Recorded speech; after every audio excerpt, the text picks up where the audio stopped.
They fined me $500 for hanging Christmas lights on my own house. It wasn't a Griswold-style light show, no flashing strobes, no blaring music, no giant theme park display. Just a tasteful set of string lights across the roofline, a wreath on the door, and one inflatable snowman for my kids. The neighbors loved it. Families walking by stopped to admire it. Kids smiled every time they saw the snowman. It brought a little joy to the neighborhood. But the HOA, they saw it as a crime. A week after I put the lights up, I got a letter taped to my door. Notice of violation, unauthorized holiday decorations, immediate removal required, non-compliance will result in $500 fines. I thought it had to be a mistake. I pulled out the HOA's bylaws. Nowhere did it say holiday lights were banned. The rules only mentioned keeping lawns maintained, trash bins stored, and no commercial signage. Nothing about Christmas lights.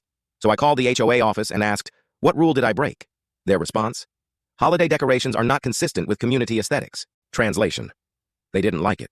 At first I considered just taking them down, but then I thought about how excited my kids had been helping me set them up, how the neighbors said the lights brightened their evenings, and how unfair it was to be fined for something that wasn't even against the rules. So I decided to fight. Step 1. Documentation. I photographed the lights from every angle, showing they were neat, modest, and not blocking anyone's view. I also collected statements from neighbors saying they enjoyed the decorations and didn't find them offensive. Step 2. The bylaws. I highlighted every section that dealt with decorations, and nowhere did it forbid lights. The only vague phrase was about maintaining a harmonious aesthetic. That wasn't a rule. That was an opinion. Step 3. Publicity. I called a local reporter who was thrilled to cover it. A week later, the headline ran, HOA tries to ban families' Christmas lights. The story aired on TV, showing my modest decorations, the smiling neighborhood kids, and the violation letter threatening $500 fines. The reaction was instant. Social media exploded with comments like, "Who hates Christmas lights? This HOA is the Grinch in real life. Let people enjoy things." Within days, other neighbors started putting up their own lights in solidarity. Even people who hadn't decorated in years dug out old strands and hung them proudly. The neighborhood sparkled brighter than ever, and the HOA looked ridiculous.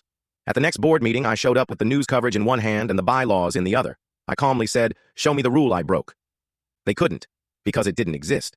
Faced with overwhelming pressure from residents, public backlash, and the fact that their fines had no legal basis, the HOA folded. The violation was erased, the $500 fines dropped, and a new guideline was written allowing holiday lights as long as they were removed within a reasonable time frame after the season.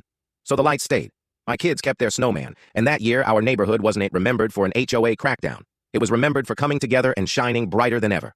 This story proves that HOAs often rely on vague aesthetic rules to bully homeowners. But if you know the bylaws, rally support, and aren't afraid to push back, you can beat them at their own game. So tell me, would you fight your HOA if they tried to ban your holiday lights? Drop your answer in the comments below. And don't forget to like, subscribe, and hit that bell icon, because every week we bring you the wildest real HOA stories you won't believe.